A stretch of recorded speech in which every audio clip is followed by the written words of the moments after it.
Hello and welcome to the 11th episode in Season 3 of House, the Shared Living podcast. I'm Deenie Link from the Property Marketing Strategists. I'm Dan Smith from Resi Consultancy. And I'm Sarah Canning from the Property Marketing Strategists. And first, just a quick word from our sponsor. This episode of Housed, the Shared Living podcast, is brought to you by the E-Word, digital experts in driving leads and putting people in your places. We're delighted to have the E-Word as sponsors of this season. The service and insight they provide to the sector on their digital marketing advertising is, of course, second to none. So if you haven't reached out to them, please make sure you do. And also a big, huge thank you to Dan and the team at My Student Halls, who are also sponsoring this season. More from them later. Later in this episode, we'll be hearing from Amanda from Howard Kennedy, answering your questions about the Leasehold and Freehold Act. So stay tuned for that. You absolutely delivered on sending your questions in, and we were delighted to get so many of them answered by Amanda. So thank you for that. So first, guys, what's going on? What is their news? What's happening in the sector? I spent quite a lot of Sunday fielding calls for and some messages as well from people saying, have you seen this? And it's the Sunday Times, which you can see there. The front page says, reveals the giant fraud in student loans. Sham students enroll simply to access funds. Philipson fears scale of financial scandal. And what this comes down to is effectively some UK franchise entities which are linked to certain lead universities. They're basically smaller colleges that bigger universities get to do some courses for them. It's quite a simple model. It's not one that I particularly like. If you can't teach them, then you shouldn't let them apply. You shouldn't take their applications. But some of these smaller colleges are bypassing some of the checks and the ongoing monitoring of students, and that has created something of a loophole for fraud. So what's happening at the moment and what's been exposed is that there is a significant number of Romanian nationals. Now, they have settled status in the UK because that's how this has been exposed, and that's why this is quite such a problem. But they are applying to the student loans company for their student loans, their maintenance loans, and they're never going to have to pay them back. Some of it's fraudulently done with duplicate addresses and duplicate names and things like that. But there is a real problem with Romanian students in particular as to, are they actually turning up for some of these courses? Are those courses being monitored well enough? Now, there are some universities where 63% of their international cohort is Romanian, and the next one down the list was 55%, and then it sort of starts dropping off. But the average Romanian cohort in UK universities is about 1% of international students are from Romania. So anything over and above that feels a little bit curious. Let's just say that. Now, I put on LinkedIn these stats using the HESA data, and actually Mark Corver messaged me and just said, yes, we do have a significant problem with Romanian students, but these are Romanian students with settled status, so that data is actually applying to international students. The problem that we have is with Romanian students who are Romanians by nationality, but they have settled status in the UK, and therefore they can apply for student loans. And that sounds like quite a significant number. Clearly it is, because there are universities here on the hook for tens of millions of pounds, and that money is going to those students who are either sending it back to Romania or using it themselves. And I would say they are not necessarily turning up to the lectures that they probably should. So it's turned into an absolute palaver. Bridget Philipson, the Education Secretary, is firmly involved now. It's shown that the Office for Students has absolutely no teeth. It's equivalent to a gummy grandma telling naughty grandchildren to take their hands out the cookie jar. Like that's as much as a ticking off as these universities seems to get from the Office for Students. Universities UK haven't seen anything come from them as yet, but clearly the sector has known about this problem for quite some time, because 2 weeks ago when I turned up to the PI conference, which is brilliant higher education conference with specializing sort of global mobility, the first person I spoke to, who was like, hey Dan, good to see you here, really good to see PBSA and accommodation represented, said, have you heard about the number of Romanian truckers studying in UK universities? And that instantly set the tone for the rest of my time at the PI. And numerous other people were mentioning this. They knew it was a problem. They knew it was Romania. And yet nothing had been done about it so far by the Office for Students or anyone else. It took 2 investigative journalists from the Sunday Times to bring this to everyone's attention, and yes, to sort of railroad the end of my weekend. But I just think this just goes to show we have some serious problems in our higher education institutions if firstly they're using and relying on these franchise partners, as it were, the sort of smaller colleges, spurious colleges. I think it was smaller institutions like Oxford Business College, like, no one knows exactly what that college is or does, or, but ultimately they are a franchise partner for a lead university. And they have been called out very heavily in this article. It's well worth a read if you get the link online at the Sunday Times. But yeah, everyone's been found wanting here. Universities have been far too aggressive in terms of what they're, the way that they're running at the moment with these franchise partners, and they've taken their eye completely off the ball because they're super happy to take the money. So yeah, I know that it's not something that you both necessarily really saw, but yeah, what are your what are your thoughts on whether the OFS actually has any teeth, and what we can be doing to sort of improve things? My first question, Dan, is why did you take your post off LinkedIn? What was there a backlash to you posting it? Oh no, not at all. It would have gone pretty crazy. Actually, the week before I had a post go viral, and this one would have done the same. I could tell, but it was because I want to make sure that all the data that I post at any given time is correct. So, I typically rely on the likes of Mark Corver and Dave Moore to provide the data, and then I can add some color to it.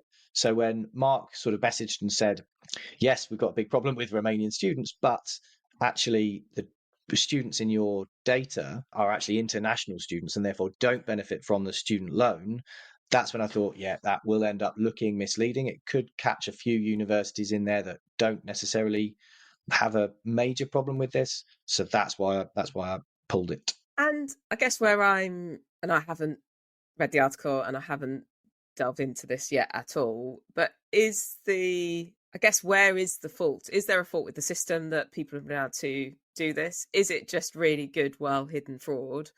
Or is it just people turning a blind eye because it benefits them? Or do we not know the answer to that yet? It's well hidden fraud, but it is effectively caused by chronic underfunding. So we've got so much financial instability at our UK universities. They're going to look for alternative revenue streams if they can. When a smaller potential franchise partner comes to them and says, hey, I could definitely run some of these courses for you, and you'll get a cut of all the fees, etc., because the universities don't take all the fees. Some of these smaller entities take, half the fees. Quarter goes to the agent, quarter goes back to the university, maybe. Then they're going to bite your hand off, especially if they are dealing with gigantic black holes in their accounts. So chronic underfunding is an issue. Weak leadership. I've always bemoaned the lack of commercial leadership and the sort of life academics that are running our universities. These are billion-pound businesses, so you need some serious understanding of the fundamentals of the economic models of big business, I think, to really drive that forward. Now, that's not to say that you shouldn't have any life academics running universities. There are some brilliant VCs out there, but there's just a major problem with a lack of commerciality that is probably leading some along the path of, right, okay, not sure where the money's coming from, so let's just focus on getting students in. Don't necessarily worry about whether they are actually turning up to their courses. The unregulated growth that has come from that it's born out of some VCs are thinking, oh, I need a legacy. It can't just be that we stayed as we were, or that we actually reduced and streamlined and we focused on what we're good at. It's growth at all costs. That's the mentality that I've seen in a lot of different universities, especially tier 2 universities. You look at the numbers, they're absolutely gigantic. When you compare a tier 2 to a Russell University in each city, normally double. And I think that's probably because, yes, there's lots of part-time courses, vocational courses, whatever else it might be. But I think that lack of quality is really creeping in, which is why there's such a flight to quality with international students in particular. Then you could look at ineffective regulation. The OFS, as I said, is very much toothless. If you look at the news articles on the OFS website, it's literally so-and-so university changed their name. There's a couple of here's a warning for this university that, has questionable attendance on some of their courses and things like that. But there's no real action there. There's no bite to anything that they're doing. They aren't empowered to. It's not necessarily weak leadership at the top of the OFS. They do have a new chairman who's just come in to effectively sort things out. But it is weak. It's a weak entity, and I don't think it's been given enough power by previous governments. And this government needs to sort that out very quickly. And then, it's the government in action. There's been plenty of warnings. The fact that, the moment I get to the pie, a big higher education event, and people talk to me about Romanian truckers as the first talking point, that really, it just shows that it's hiding in plain sight. So this is something that everyone's known about for a long time. A lot of these universities should be left to go to the wall rather than having to give the rest of the sector a bad name by going after effectively fraudulent students or turning a blind eye at the very least. It is complete and utter incompetence. And anybody at those universities, which should be named, I am disappointed that the Times article didn't go further and only named, Oxford Business College as a small franchise partner. I want to see which of those universities that are actually taking far too many Romanian students that are based in the UK, and what are the graduate outcomes for those students? How many actually complete their courses?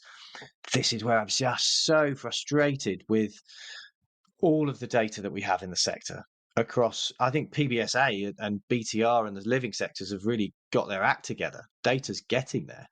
But higher education is in the dark ages. I'm looking at the results from 22-23 on HESA. That's absolutely ridiculous. There is no reason why it can't be real time. There's no reason why you can't, or monthly at the very least. And I think that UCAS are starting to do a good job. Enrollee really helped with some of that data. God, they're right ahead of everyone else. But the universities and the bodies that oversee universities, so the OFS and HESA, they have been found wanting. And so Bridget Phillipson really needs to get her house in order in higher education, because there are so many things to run at here. She needs some significant help in higher education. I would be forming a task force, personally, if I was her, to address, obviously, student housing crisis in terms of the affordability of student housing in the UK. Also, the fraudulent cases, the viability of universities and the funding model. So you've got 4 key things to run at there. But this is mismanagement of universities at the highest possible level. And it's gross negligence, in my opinion. I think if I'd seen this in the Daily Mail, I would have dismissed it as xenophobia, if I'm honest. It smacked of, the Brexiteers and, Conservatives and all of that. But actually, I did read it, and it had way more depth and substance to that. And it is, I just keep thinking, we know that the government doesn't have, an endless supply of money to dish out. And the thought of a lot of that money being mismanaged at a time when the government is looking to review the PIP payments for disabled people is really, it's not a great week for this to be emerging, I would say, because, there's clearly a black hole that they need to fix, and maybe they wouldn't have to take things away from other people, if this had been managed better. So thanks for bringing it to our attention, Dan. We'll definitely keep a close eye on that. You'll be listening to this show on Friday, and this story broke on Sunday, and we're recording this on Monday. So by the time you listen to it, I'm sure there might be more developments coming through. So we have kept up to date as we can, but we'll watch as the story progresses. We're going to take a quick break now, but we're going to come back and talk a little bit about the property marketing strategist's recent Youth Forum accreditation, which is quite interesting. But first, we'll take a break and hear from our sponsor.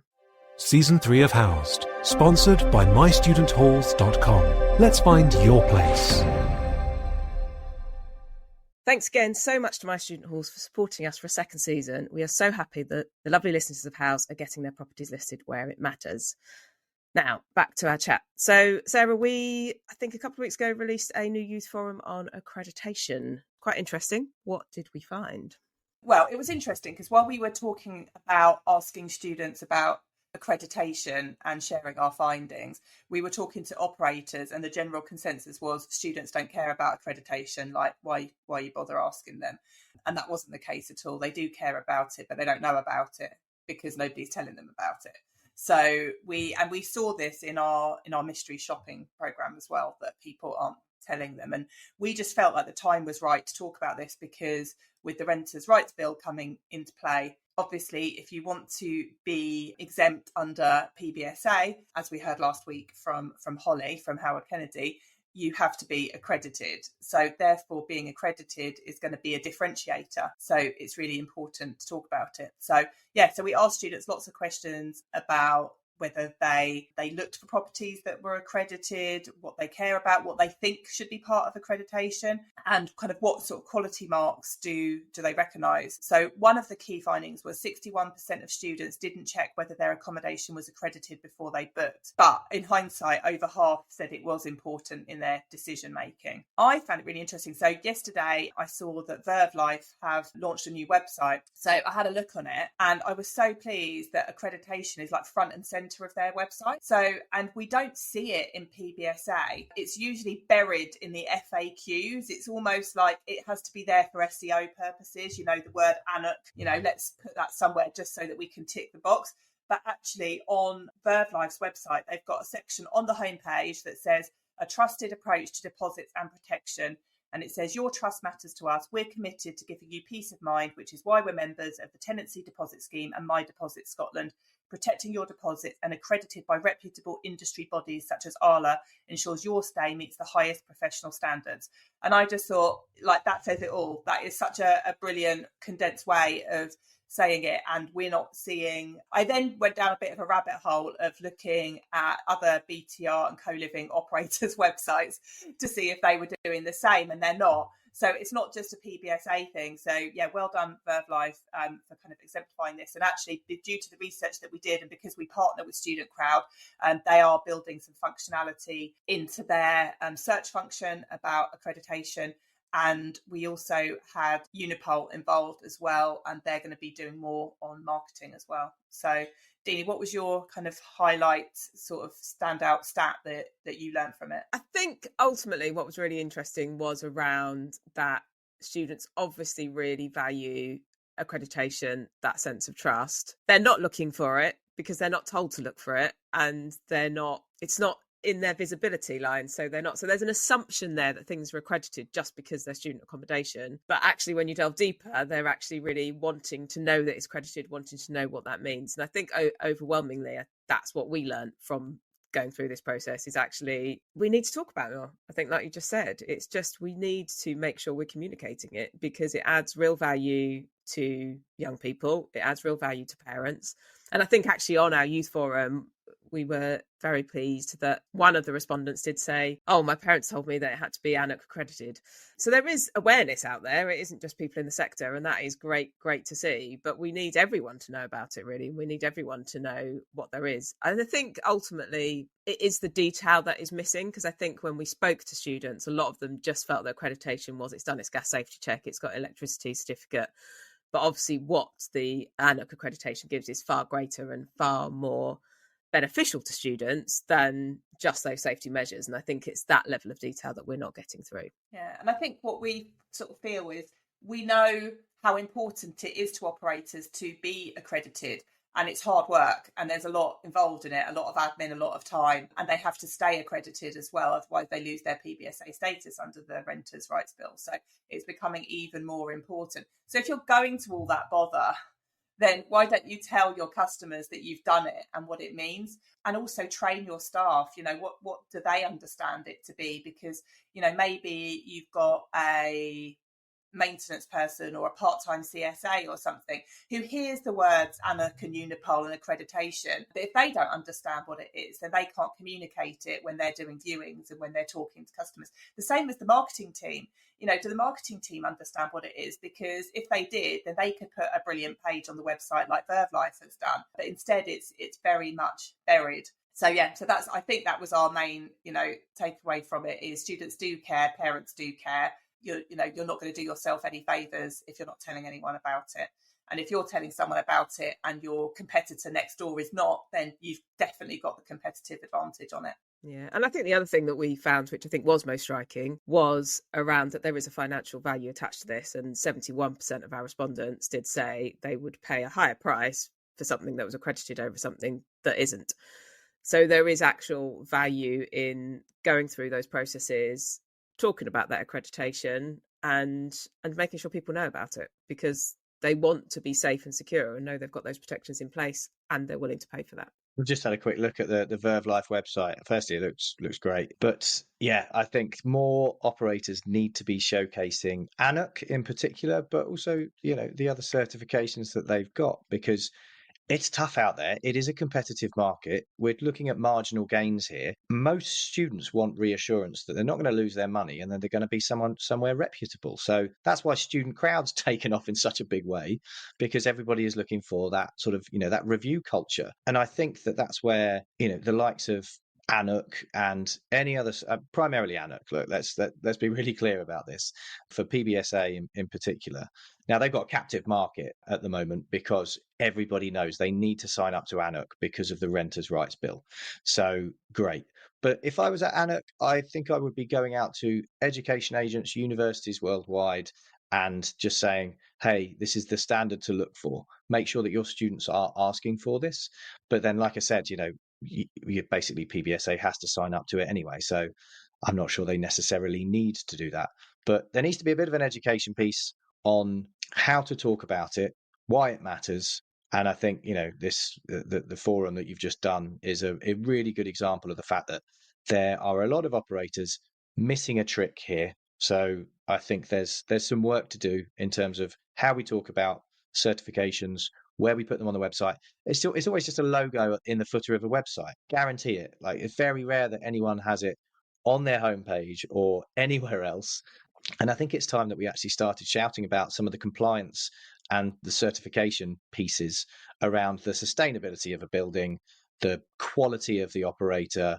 And I think we need to be just a bit more vocal about it. I think the other thing that I noticed on the Verve Life website, sort of aside from accreditation, but also really brilliantly communicated, is it says smart living, expertly managed. And again, I don't feel like the word managed or management really comes across on PBSA websites as well. But the one thing that I didn't notice, and this is completely off tangent, but I did my research last night. This is the rabbit hole I went down. Is no one, including Verve Life, is talking about security in tenure. And I really feel like that's what these managed buildings, this is what shared living effectively is about. Is people not only are in managed buildings, but that means that they're going to be able to live there as long as they want to live there securely, which is very, very different to the private rental market. So I think what I guess the shared living sector, managed sector really provides is really, really different to renting off a private landlord or an individual home from a letting agent. And, I think maybe everyone's got a little bit carried away and a little bit seduced by communicating the roof terraces and the cinema rooms and, the community events. But actually, let's go back to basics. And we talked about this months ago about Wi-Fi, didn't we? That we've, stopped talking about Wi-Fi. But I think actually the same should apply to what is it we do. We're accredited, we're professionally managed, you have secure rental, then you can leverage the bells and whistles, but actually we're not even communicating the basics. There should be layers to how you promote your property, and the basic layer, the foundation, should be compliance. And I think that's where you can say, like, we're a fully compliant building, we're accredited with ANUC or B Corp. I've seen on the Verve Life website, they're B Corp pending. Obviously, Meese are B Corp already, and Social Hub too. So yeah, talk about these things, talk about your accreditations, then build on that and start talking about what sets you apart. What are your USPs? But everybody needs to get back to basics, in my opinion, to start that foundation of talking to the student about what they should be looking for. It's one of my old managers said, he'd say, tell them what you're going to tell them what you've told them. And I think that is I think that's really apt. We've got to get better at leading the horse to water, as it were, the horse being all of our students and potential students. I think there's also an outreach and education step that I think we've spoken about in the past, particularly for PBSA, but even for shared living as well, in the sense that we need to educate students or young people or renters on the different forms of renting out there and the benefits of those options.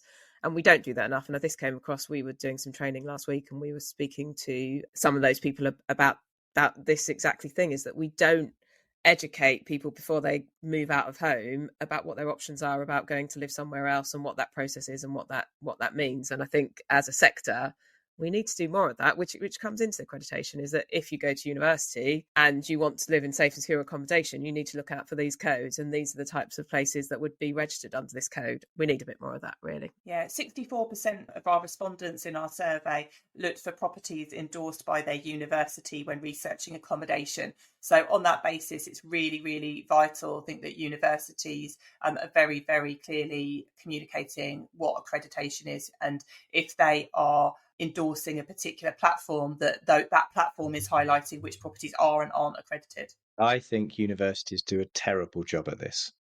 I think they're so focused on filling their own beds, because there's a lot out there that are actually finding that pretty tough anyway, that they just ignore anything else. Now, don't get me wrong, there are plenty that actually do. Like, there's some really good heads of accommodation out there who are monitoring what's happening within their own student accommodation, the university halls of residences. They're monitoring the PBSA sector and making sure that they can funnel students through into that.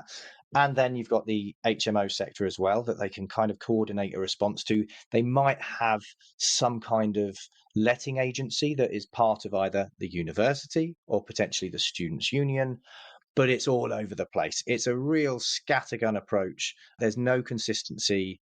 And I think that's what needs to happen. I would be looking to ASRA and ANUC to start weighing in on some of this, to make sure that the HMO sector is, fully certified, that you don't have any letting agents that the university may be promoting, or even in the town promoting student accommodation, that are either unreputable or unscrupulous. And then in terms of the PBSA, there needs to be a much closer relationship with PBSA. It's clear that nominations agreements are being repealed from speaking to certain private providers. Unite haven't increased their nominations agreements this year. They're stuck at around the sort of 57%, which is fine. They may not want more, but I just don't think those nominations agreements are up for grabs, because universities are flat broke for the most part. So they don't want to be held liable for those beds in places like Bristol. Really good example. Nominations agreements flying around all over the place there, but actually they're not full.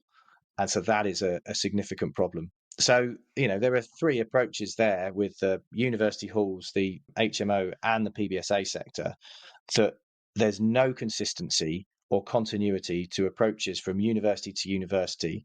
And I think that's what needs to change. And so I would like to see ANUC and ASRA really getting and QBO as well, really getting quite heavily involved there. But haven't seen anything that is coordinating that approach yet, because it should involve local planning departments as well. I look at one specific university that I do quite a lot of work with, and they previously used to charge out a commission to operators that they sent students to. So effectively, they were on a referral agreement, just like a marketplace. This year, that's been completely repealed because they haven't filled their own beds. And so I can see that being a problem across the country. But we need a coordinated approach that takes into account all of the bodies overseeing student accommodation and university accommodation, and just have some kind of unified and coordinated response. That's my opinion. And then once you've got that, then the certifications will be a lot clearer as to what's needed, how to make sure that there aren't any students that are, caught short or that are defrauded, and that the quality of the accommodation shines through. Every university wants good quality accommodation. It really affects their rankings when the university accommodation or local housing stock is crap. So I think it's time that there was a much more coordinated approach there, personally. That's not me volunteering to run that, but yeah, I think It just needs to happen. No, agreed. And if you did want to read that Youth Forum report, you can download it from our website. And a big thanks to both Student Crowd and Utopia for supporting us in bringing that insight free to the sector. So thank you. Now we're going over to our Ask the Expert series. As one of the UK's largest real estate legal teams, Howard Kennedy brings deep industry insight and commercial solutions to support clients in an ever-evolving real estate landscape.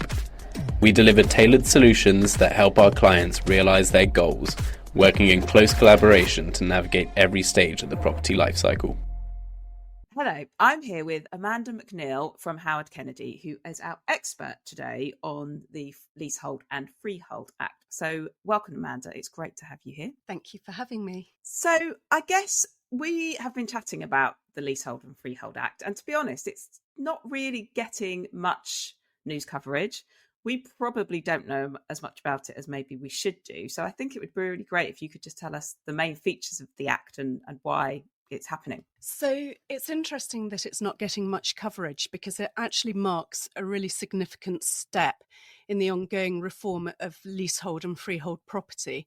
Although I have to say that at this stage, many of the provisions are not yet in force. And throughout this year and probably next year, there will be further reforms and consultations which will address unresolved issues and refine the provisions of the Act. So the main changes introduced by the Act primarily affect 4 areas.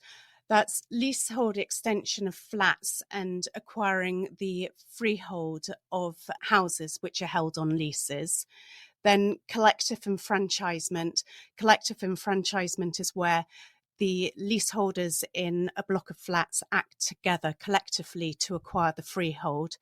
The other 2 areas are right to manage and service charges. So in relation to lease extensions, the main changes to note are that all lease extensions will be to 990 years rather than 90 years. Then in relation to both lease extensions and freehold acquisitions of houses, the 2-year ownership rule to qualify to extend a lease renewal or to acquire the freehold of a house has been removed.